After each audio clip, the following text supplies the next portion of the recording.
left Peru and sailed to England alone. There he met the Browns and they took him home. Now a new life has begun. He's Windsor Garden's favorite son, 'cause he always does his best to help everyone. When a problem appears, he never misses a beat and always finds a way to land on his feet. Has his very own unique point of view. Looks at everything as if it's brand new. He is friendly and polite, and he tries to do things right, but he gets in sticky messes just the same.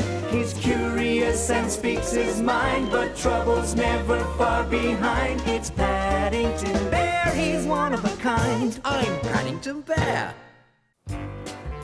Dear Aunt Lucy, Mr. Brown found his old sailing cap when he cleaned out the shed, and instead of throwing it out with the rest of the rubbish, he gave it to me. It didn't fit over my hat, but it did come in handy while I was picking berries for Mrs. Bird. And that's when I noticed something very strange in Mr. Curry's garden. It looked as though he was getting ready for a garden party, but he never has those. And then he started doing the strangest thing with an old rag. Nothing like a fresh summer day to clear the mind and relax the body.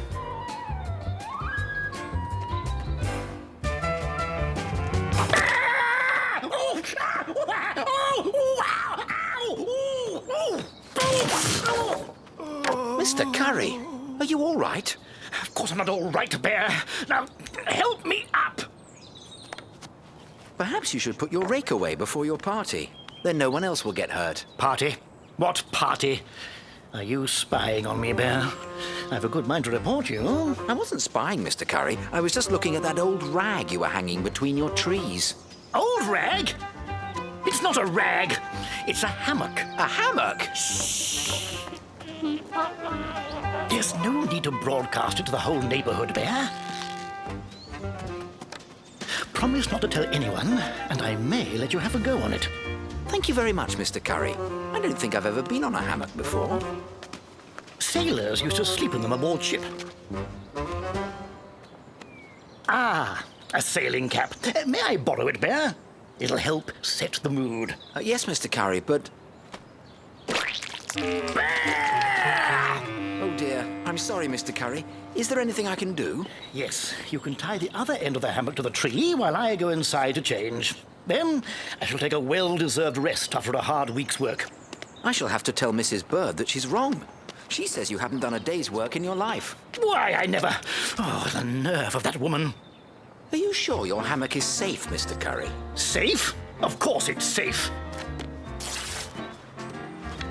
It may have one or two holes here and there. One or two? There's one here, and there, and here. I think you may have some hammock moths. Bear, after you finish tying it to the tree, you can test it to make sure it's perfectly safe, comfortable. And don't touch a drop of my lemonade. I shall know if you have. I've marked the jug. Getting into Mr. Curry's hammock wasn't as easy as it looked. I could have done with a book of instructions. Bear! Stop swinging and get to work. My best marmalade sandwich!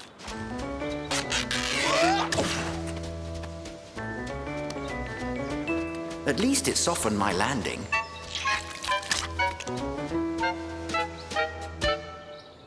It was time for Plan B. Bear! There's no time to lie around. Get cracking! So sticky. It was just a matter of proper timing to hit the target.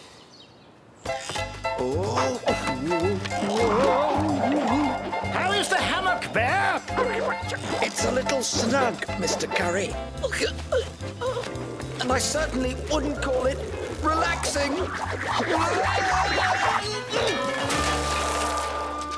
Mr. Curry said not to touch his lemonade, so I was sure he'd be upset that I had spilt some.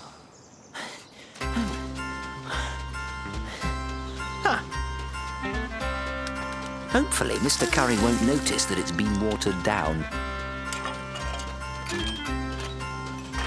I still had to find a way onto the hammock. I do hope Paddington comes back soon. Henry said he was coming home early with a special surprise. Since bears are good at climbing, it was time for Plan C.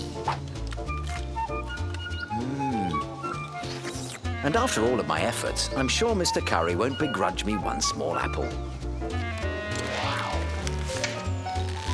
What are you doing up there, Bear? Plan C, Mr. Curry. C for catastrophe. How dare you pick my apples without permission? My lemonade! Why, you bear? Get me out of here! I'm sorry, Mr. Curry. It's just that the hose slipped and... Give me that hose!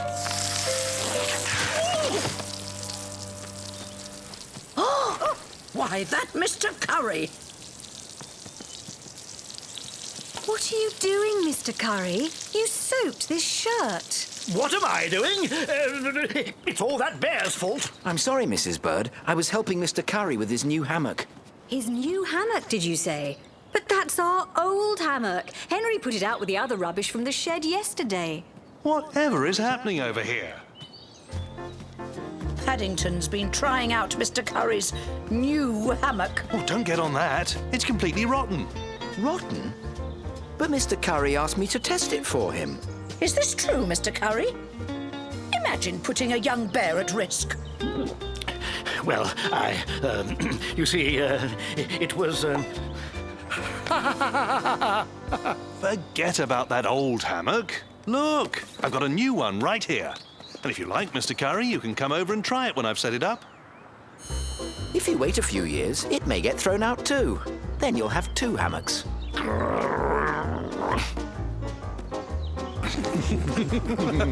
I think it'll be a while before I go anywhere near another hammock, Aunt Lucy. Mr. Brown said I could be the first to try out his new one. But you taught me to be polite, so I've been saying, after you, to everyone. Nephew, you don't know what you're missing. Here we are, Mr. Brown, in the medieval town of Charlemagne, Germany. It's the setting for the next chapter of my book, The World and Its Wonders. I thought we came to see knights in shining armour, Mr. Gruber, as well as your friend, Herbert von Dulong. I don't know about the knights, but if you ask me, everyone here dresses a little strangely. a wise bear, it is oft-times told, knows all that glitters is not gold. They have a funny way of putting things, too. Oh, he talks that way because he's a fool, Mr. Brown. Mr. Gruber, it's not like you to be rude. Not that kind of fool, Mr. Brown. I mean, he's a jester. You see, every year, the people of Charlemagne dress up and pretend to be someone from the olden days. It's all part of a medieval festival celebrating the town's history.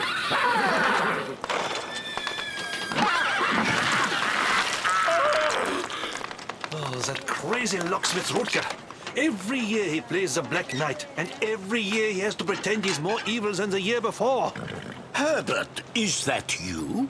Samuel, you made it! Yes, it is I, but today I am known as a White Knight. Well then, brave White Knight, allow me to introduce my dear friend, Mr. Paddington Brown. A great honor it is, but I have terrible news. I am to be disqualified from the jousting matches. Disqualified? But why? My squire became ill this morning, and without one, I cannot joust. It is so dictated. But that's awful. Is there no one else who can help you? Excuse me, Mr. Knight. I'm not a squire, but bears are very good at helping. Be you brave, honest, and true as all squires must be? My Aunt Lucy thinks so. Then do not loiter, Squire Paddington. Excuse me, Mr. Knight, but what exactly is a jousting competition? It is when knights rise their horses at one another and try to knock the other to the ground with lances. The one who touches the ground first is thus defeated.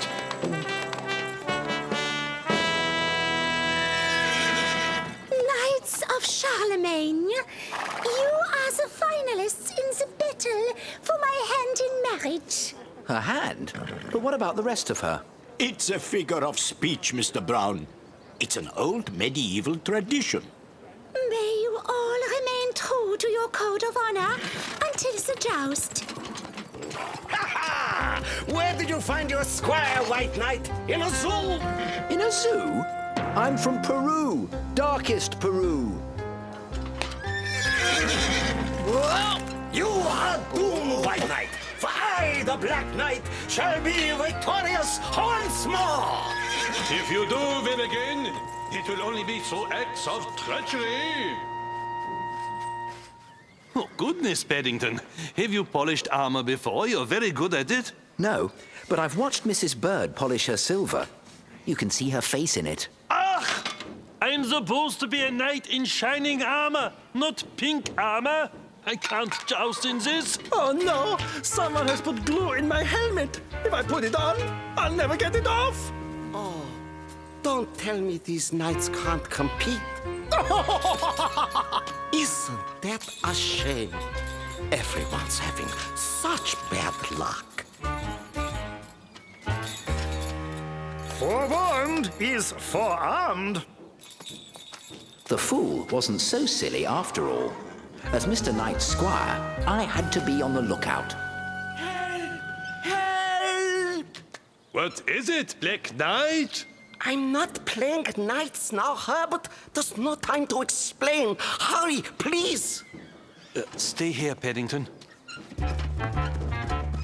Hurry, hurry. You'll see what's wrong in a moment. Through here.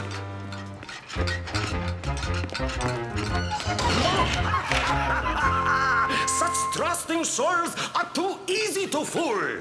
Rutger, really, this is too much. No, it is just enough to ensure victory is mine. Goodness, Black Knight, where are the other brave souls? I'm afraid I shall be the only contestant today, fair maiden.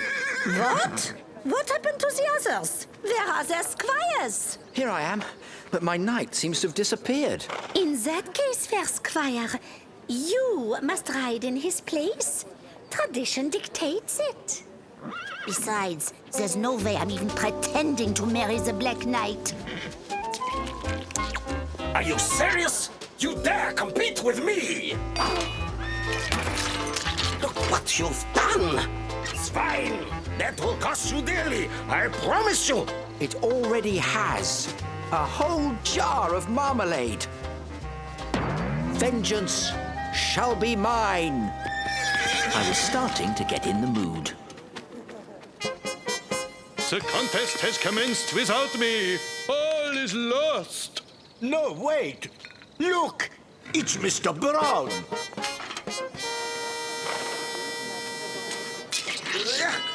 Wretched marmalade.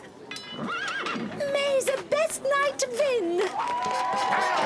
Foolish knight, come and meet your master.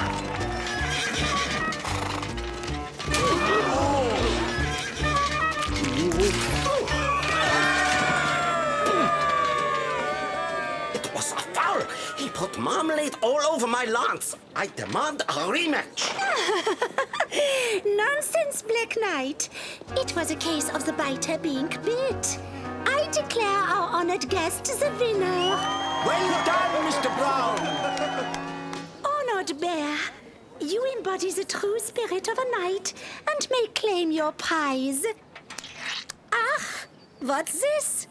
Oh, marmalade. I hate marmalade. Then I fear, fair maiden, we cannot be wed. In matters of taste, I am afraid, a bear will always choose marmalade. No truer words were ever spoken.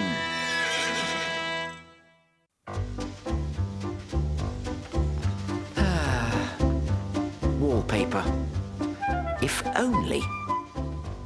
2 weeks had gone by since Mr. Brown announced he would redecorate my bedroom. But he still hadn't started, and I was beginning to think I'd have to live in the guest room forever.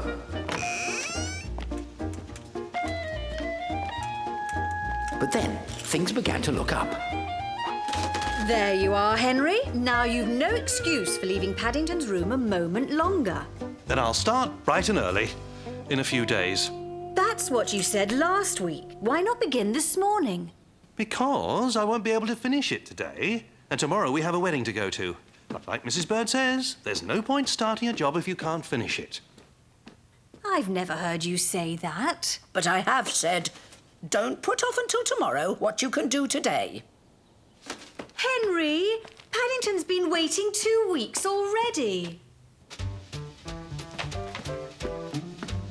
Don't worry, Paddington. Dad can't put it off forever. Goodness knows he's trying to. Your father isn't very fond of decorating. Perhaps he ought to pay someone to do the work for him. Hurry, everyone, or we'll be late for the wedding. Allow me, Mr. Brown. Here, I'll get that for you, Mrs. Bird. Thank you, Paddington. I hope you won't be at a loose end while we're gone for the day. Don't worry about me, Mrs. Brown. I get my best ideas when I'm at a loose end. Whoa! I don't like the sound of that. There was no reason for Mr. Brown to pay someone to decorate, not when he had an extra pair of handy paws in the house. Painting the window frame looks like a good place to start. Now, I must be careful not to spill any.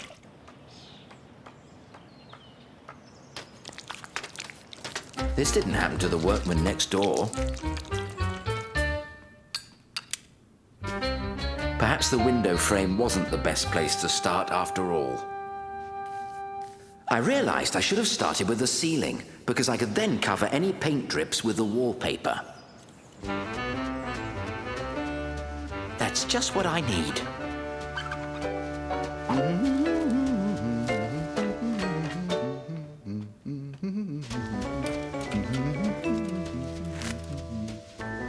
Bears never stay down for long.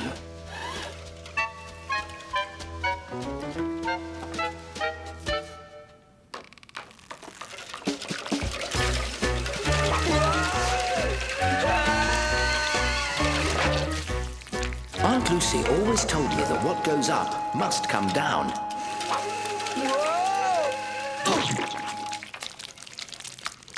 And she was right. Oh dear.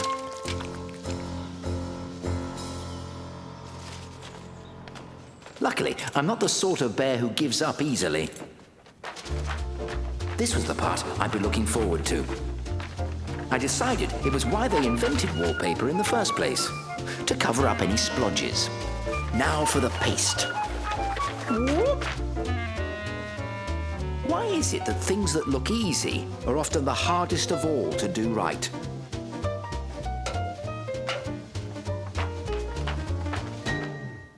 But I discovered that once you get the hang of putting the paste on the paper, wallpapering really isn't very difficult at all.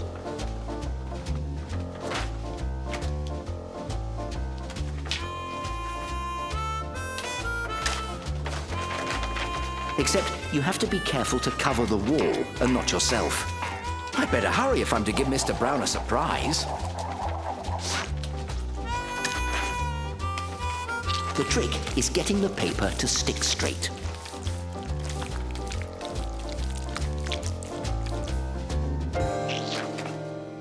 It doesn't look so bad. The overall effect is quite nice, especially if you turn your head and squint a bit.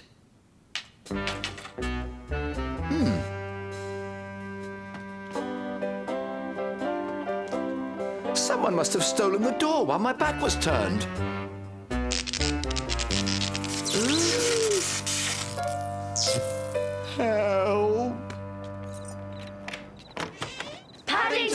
We're home! Paddington? I don't like the sound of that. I didn't hear anything. Exactly. Shh, listen. 3 fast, 3 slow, 3 fast. Uh-oh, that's an SOS. Coming, Paddington! Paddington, we can't leave you alone for 5 minutes.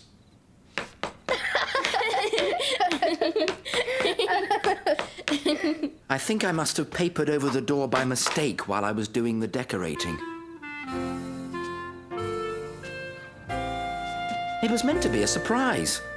I expect it'll look better when it's dry. If this paint dries, we'll never get a comb through your fur. It's bath time for a certain young bear. It's a shame we can't give the entire room a bath.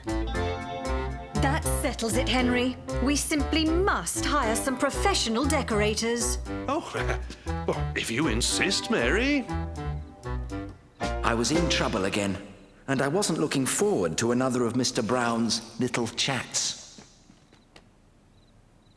Good job, Paddington. Now I won't have to do the decorating. Here's an extra £1 for your pocket money. Thanks to you, Paddington, we'll finally get the job done properly, and the decorators will be finished in no time. Here's £1 for your work. Well done, Paddington. Because they're going to hire professionals, I won't have to do any of the cleaning up. Here's £1 as a little thank you. I wonder how much I'd get if I offered to paint and paper the whole house.